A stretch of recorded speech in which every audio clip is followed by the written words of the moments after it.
Good evening, and thanks for joining us. I'm Ebony Monet. President Donald Trump has named his pick for Supreme Court Justice, naming Judge Neil Gorsuch to fill the spot left vacant since the death of Justice Antonin Scalia nearly a year ago. I have always felt that after the defense of our nation, the most important decision a president of the United States can make is the appointment of a Supreme Court justice. Depending on their age, a justice can be active for 50 years, and his or her decisions can last a century or more and can often be permanent. I took the task of this nomination very seriously. I have selected an individual whose qualities define, really, and I mean closely define, what we're looking for. Judge Gorsuch has outstanding legal skills, a brilliant mind, tremendous discipline, and has earned bipartisan support. When he was nominated to the... Joining me now is Glenn Smith, a San Diego attorney who is an expert in constitutional law and the Supreme Court. He is also a professor of constitutional law at California Western School of Law. Thank you so much for joining us. You're very welcome. So we just heard from the president. It's going to be, his pick is Neil Gorsuch. That's correct. What do we know about Judge Gorsuch?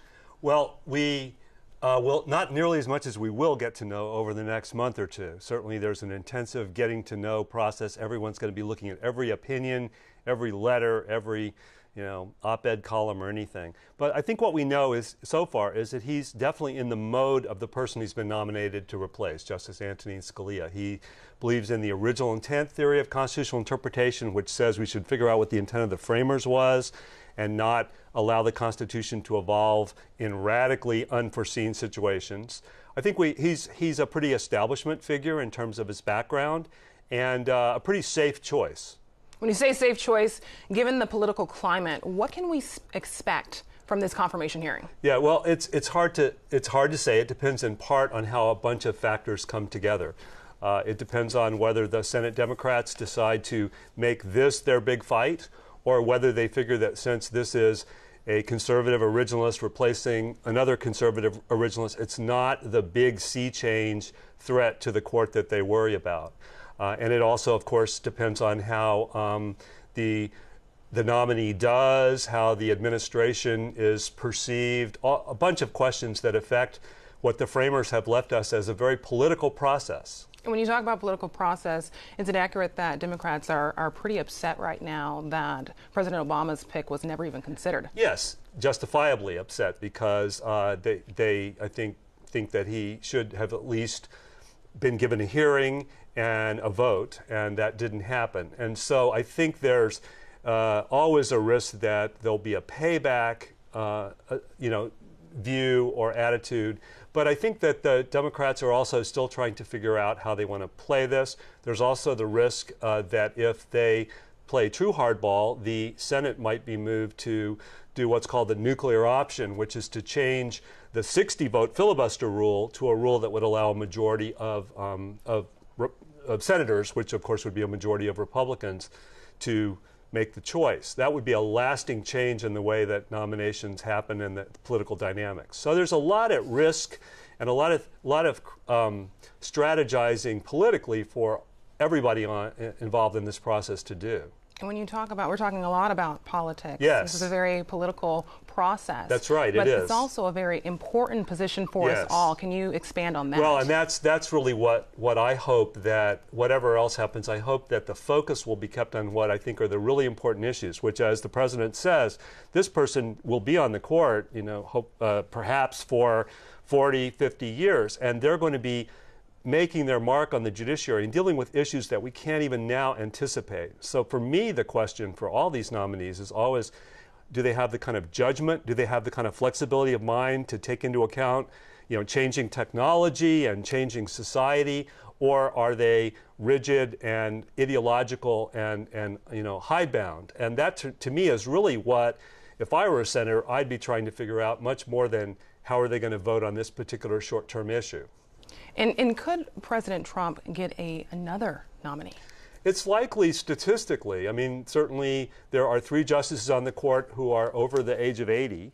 And, President Trump, if he stays in office for 4 years, might have a chance to fill 1 or 2 vacancies. You never know how things are going to go, but those vacancies would really have the risk of changing the real tenor of the court.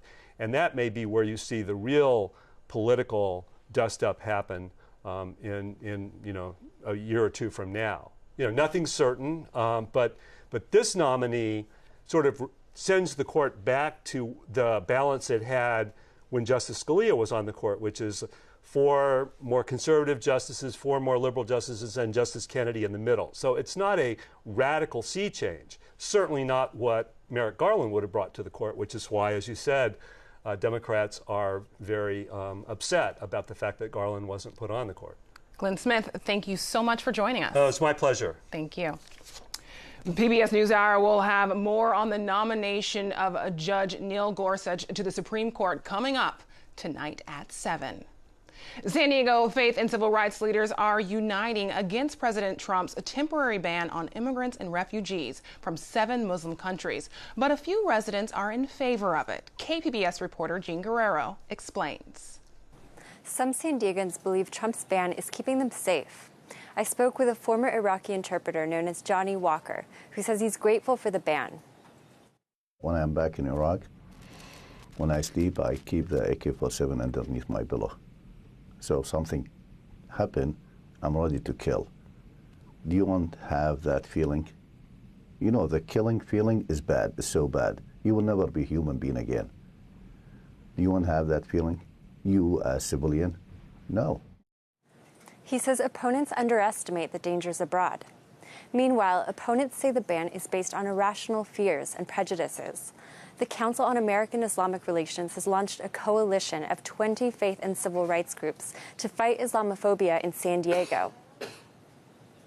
And what we see in the executive order of the president to distinguish between Christian and Muslim is to try to create a divide. That's Hugh Muhammad of the Nation of Islam. Estela de los Rios, a local civil rights advocate, says Americans should embrace refugees who need help and that Trump's ban fuels bigotry. This is not who we are. This is not an American value. This is not who we represent. We are a diverse community, not just here in San Diego, but the entire nation. The coalition's first meeting will take place February 3rd. They'll strategize on how to reduce misperceptions about Muslims. Jean Guerrero, KPBS News. We continue to monitor developments from the president's first 100 days in office. We'll have more updates and analysis on air and online at kpbs.org. Long wait times at the VA have been an ongoing problem for returning veterans. In 2014, Congress passed a law to shorten those wait times. But has it worked? Reporter Steve Walsh says the VA has spent billions to hire more doctors and nurses to address the issue. Dad. Dada. Yeah. Dada. Charlie Grijalva was diagnosed with PTSD while he was still in the Army. Back in 2014, while Congress was debating how to fix long wait times at the VA, he was in Imperial Valley, a desert community about 2 hours from the VA hospital in San Diego, with his wife, Gloria. It's a small town, so everybody knows each other. My parents, his mom went to school with my mom. His dad lived like 2 blocks away from my dad, so everybody knows each other here. Charlie had a history of suicidal thoughts after spending 18 months in Afghanistan and a year in Iraq. The VA tried to reach out. In early 2014, his wife said his psychiatrist seemed to get his prescription right. Then, according to VA records, things started to go wrong. His psychiatrist left the VA that summer. He missed an appointment with a nurse practitioner in September. The VA renewed his medications over the phone, and because San Diego's wait times were so long, they offered to let him see a doctor outside the VA system under the new Choice program. But by December 2014, his medication had run out again. And then it was the holidays. Grijalva had a young family and a new baby on the way. He insisted on giving his kids a magical Christmas. He said, you know what, I want to do what we used to do as a kid and play some Christmas music and have the kids decorate the tree, drink hot chocolate, and, eat cookies. Oh, it's like, all right, let's do it.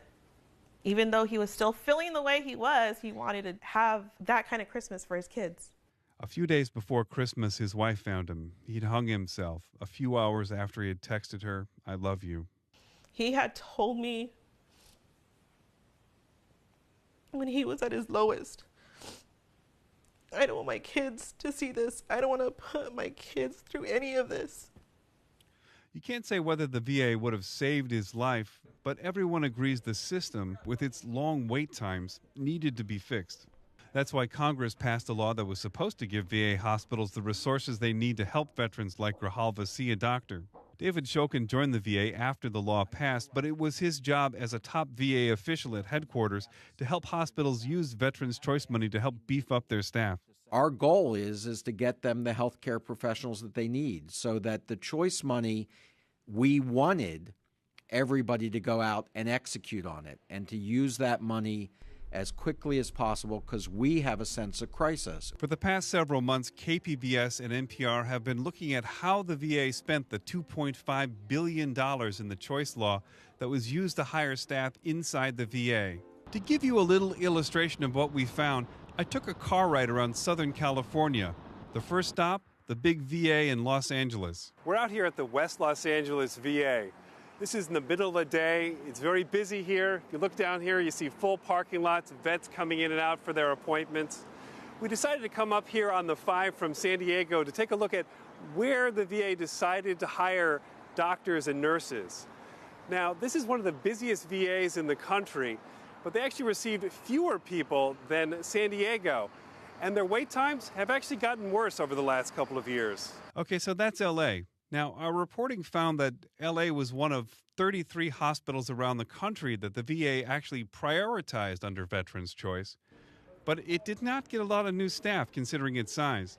And overall, its wait times have not come down. Okay, so back in the car, my next stop, Long Beach, about a half hour south of L.A., depending on the traffic. We're wrapping up our tour of Southern California VAs at Long Beach. It's getting late in the day, but there are still plenty of cars out here in the parking lot. Long Beach is a growing VA. They received more people from the choice program than LA did, though among LA, San Diego, and Long Beach is the smallest of the three. And after 2 years, their wait times have still gone up slightly. Looking around Southern California, it's hard to see a pattern. The VA gave priority to every Southern California VA, except for some reason, San Diego. Yet San Diego had one of the longest wait times in the country if you needed to see a mental health specialist. San Diego asked for 40 mental health providers to tackle its wait times. It was allowed to hire 24 people the year the money first became available. When they came back a second year, Dr. Nilo Afari, the acting chief of staff for mental health, says they were told the money was all gone. At that point, we heard that the funding had actually that had been received by the facility was not enough to cover both years. It was really only for FY15. So San Diego didn't get everything it asked for, and LA didn't get nearly as much as you would imagine given its size and overall need. It was a pattern we found around the country, showing just how hard it can be to target a problem like wait times when you have a system as vast as the VA. Steve, you've been looking into the long wait times at the VA as part of a year-long investigation with NPR. Is the Veterans' Choice Law working? Well, isn't that the big question, Ebony? So, yeah, we've been looking at this for a year, and what we found is some yes, some no. There was an Inspector General's report from the VA Inspector General's report that just came out this week that really has confirmed a lot of the things that we found out. The wait times are still very long. Even if you're going to see an outside doctor, a doctor outside the VA, the wait for that is also pretty long. On the other hand, the VA will say that they're working on it. They saw a big spike in demand after Veterans' Choice passed in 2014, and they say at least that spike has started to come down. At least it's not continuing to go up. So you spoke to David Shulkins a number of times before President Donald Trump named him as his pick for VA secretary. What's his role been with Veterans' Choice? Well, and this is the real surprising part about it. Nobody really assumed that David Shulkin was going to become Donald Choice's choice for Secretary of the VA. His role has been to basically roll out Veterans' Choice and to bring down those wait times at VA hospitals around the country, basically fix the system. Keep in mind, think about this is a tweet from Donald Trump back in 2015 saying that, our great veterans are being treated very badly because of corruption and incompetence at the VA. That will stop. I will fix this quickly. And he picked the guy who was running the program under the Obama administration. Once Shokin takes over the top spot, what will this mean for the VA? Well, that is the real question here. We really don't know. Donald Trump has said he wants every veteran to have the ability to go outside the VA for care. Now, one of the problems with that is that can potentially be very expensive if you're going to allow everyone to go outside the VA. David Shokin seems to have embraced the notion of that being part of the mix, allowing some veterans to go outside the VA. The question is, who's changed their mind here? Is it David Shokin or is it Donald Trump? And we're going to find out now because his confirmation hearing is coming up tomorrow. Very interesting. Great work. KPBS reporter Steve Walsh, thanks for joining us. Thanks, Ebony. Californians overwhelmed by unpaid traffic tickets have exactly 2 months left to apply for statewide amnesty. It was intended to offer impoverished drivers a path out of a trap of endless fines and suspended driver's licenses. But KPBS investigative reporter Amitha Sharma found there are complaints about how the program is run in San Diego County. State Senator Bob Hertzberg says lawmakers heard unbelievable anecdotes before California launched its traffic ticket amnesty in late 2015. Somebody jumped a fare for $1.50, and as a consequence, ended up having thousands of dollars of fines. Somebody had a broken taillight who didn't correct it. They lost their license, and they got caught for driving without a license, and they had fines on top of fines. And for people already barely making it, not having a driver's license only intensified their burden. People who couldn't go get their medicine, or people who couldn't take their kids to school. Extraordinary stories that we heard throughout this process of hardship and just ridiculous fines. All told, Hertzberg says the state had $10 billion in unpaid traffic tickets. Trying to recoup the money was a losing endeavor. The spirit of the amnesty program was to give people a break. But criminal defense attorney Liz Aronson contends that intent is being ignored in San Diego County. Aronson says hundreds of people with traffic tickets have complained to her office over the last 2 years that their applications for amnesty are being returned as incomplete. Aronson says the court's collection agency, Alliance One, is doing the rejection. Then when they're rejected and you start fighting with them over it, they say, well, you need to refile. Aronson says even after refiling, people applying for amnesty get little resolution. And then they say, oh, it's at the bottom of a pile and you can't check on it. Unica Smith says she's applied for amnesty but was rejected, she says, without good reason. She says her license was suspended because she couldn't pay off her traffic tickets. She says she just got a new job at a hospital and needs to drive for work. I mean, my hand's not out. I'm willing to do it. I don't have a problem with doing it and making things better for changes, but I need some help. I'll never have my license if I don't be able to get that. Aronson says she's worried because the last day to apply for amnesty is March 31st. Only people who received tickets due by the beginning of 2013, have a suspended driver's license, and are paying off tickets qualify for amnesty. They can receive up to an 80% reduction on what they owe. Aronson believes Alliance One is deliberately shutting people out of amnesty. They get 10% under the court's contract of anything they collect. If they give amnesty, obviously they're not going to collect that 10%. So what would be their motivation in allowing people to have amnesty? Alliance One refused to respond to repeated requests for comment. Mike Roddy is the executive officer of the San Diego Superior Court and oversees the operation of the amnesty program in the county. He says it's his job to make sure Alliance One is acting appropriately. I've not heard any of these complaints. My office hasn't received anything in this regard, so it's difficult for me to step in and answer without looking into the facts. And right now you're telling me some things that are frankly new. I've not heard any of these issues. Aronson says she has complained numerous times to court commissioners at all of the county's 4 traffic courts. She says commissioners in Vista, Chula Vista, and El Cajon try to help her clients. But she says commissioners in Kearny Mesa tell her she will have to deal with Alliance One. Aronson says the collection agency knows it holds all the power because people can't get their driver's licenses back unless they pay off their debt. I have heard Alliance One clerks actually tell folks that they should go out and get credit cards and put the entire amount on the credit card and then deal with the credit card agency. San Diego Superior Court's presiding judge, Jeff Barton, says that advice from Alliance One is within the, quote, best practices provided by the Judicial Council, the state's highest policy-making body. One of those is to provide the ability to people to use credit cards or debit cards in addition to cash, checks, or other methods of paying it. How someone takes that advice and whether they follow it and whether that's a good financial decision depends on the needs of the individual. But Senator Hertzberg says that advice is flawed. The idea is not to get cash in the door. The idea is to have a fair process to people with an amnesty program to get paid. It's a fair process to get their license back as quickly as possible and not to put them under pressure to use a credit card, which was never the intent of this program. Hertzberg recently pitched a bill to stop automatic suspension of driver's licenses for people who are unable to pay fines for minor traffic tickets. After all, he says once a license is suspended, people can't drive to work to earn the money to pay off their tickets. Amita Sharma, KPBS News.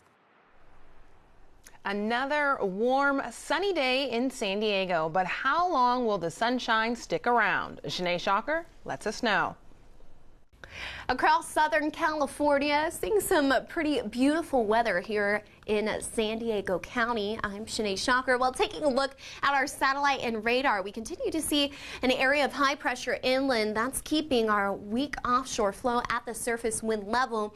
But we do see another system beginning to approach. So onshore flow is going to return as we head into later this week, and this is also going to bring us back into some cooler weather. So satellite over the past few hours, not looking at much around San Diego County. We've seen a lot of sunshine as well, and through tonight we'll continue to see mainly clear conditions with a low of 50 degrees. Now, dense fog definitely going to be possible as we head throughout the rest of this week, but for tonight, just partly cloudy conditions. We're looking mainly clear across the board here from Oceanside with a low of 43 degrees, inland out towards Ramona right at the freezing mark, Borrego Springs at 38, and Mount Laguna, we are well below freezing here, 26 degrees for tonight. Now, working our way into Wednesday, this is when we start to see that onshore flow across much of Northern California, not quite across Southern California just yet. So milder conditions going to remain, especially out around the desert areas and also in towards the mountains. We're going to remain mild. So future temperatures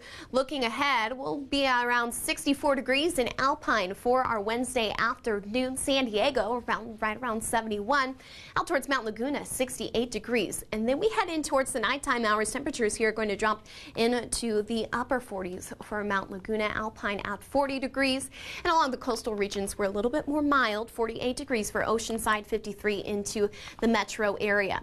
As we head towards our Friday, our high is going to stay relatively the same, cooling off just a bit, 65 degrees for Mount Laguna, 67 into San Diego.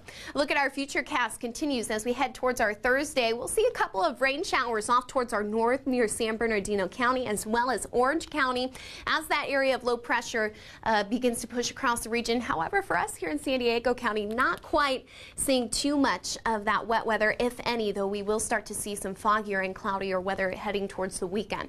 So towards the coast, we're seeing that cool off in towards our Saturday. We're dropping down into the low to mid 60s. We'll stay mostly sunny throughout much of this week. So overall, some very nice weather here going through the end of our weekend. Pretty much the same story as we head inland.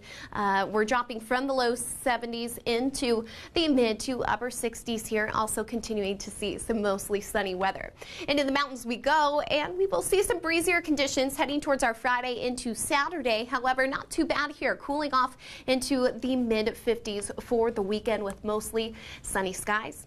And then we head out towards the deserts. Well, temperatures here very steady. We're in the mid 70s across the board and sticking with a mixture of clouds and sun with our lows climbing into the upper 40s. For KPBS News, I'm Shanae Shocker.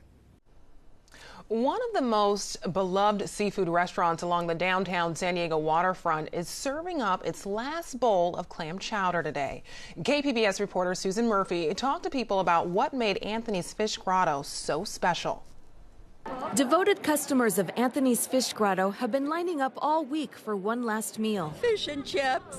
Always fish and chips. The restaurant has served nearly 22 million people in its 70 years along the Embarcadero. I enjoy eating here, right at this table, every single time. Decades later, Anthony's is closing its doors because the San Diego Unified Port District voted for a replacement restaurant in the prime location. It's part of an effort to remake the Embarcadero. I am sad to see it close because it has been such a wonderful memory of family. For many, Anthony's has been more than just an eatery. It's a place where milestones have been celebrated. Don and Barbara Conley had their first date at the restaurant 50 years ago. We're still together. For others, it's been a place to celebrate birthdays and special occasions. After I graduated from high school, we celebrated here. We would come here with my grandfather, so it was a special treat when we had the opportunity to come down here.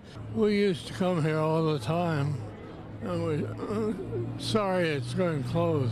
This corner table right behind you has seen the presence of 4 governors and 5 presidents. Craig Guillot is co-owner of Anthony's and grandson of Mama Guillot, who opened the restaurant in 1946. He started working at the restaurant as a teenager. How could you not lead with gratitude? I mean, look at the dining room. I mean, for the last almost month, it's been jam-packed. People that wanted to come back and have one last meal at the waterfront. Anthony's will be demolished to make way for a new platform and 2-story complex of 4 restaurants. Its La Mesa location will remain open. Susan Murphy, KPBS News.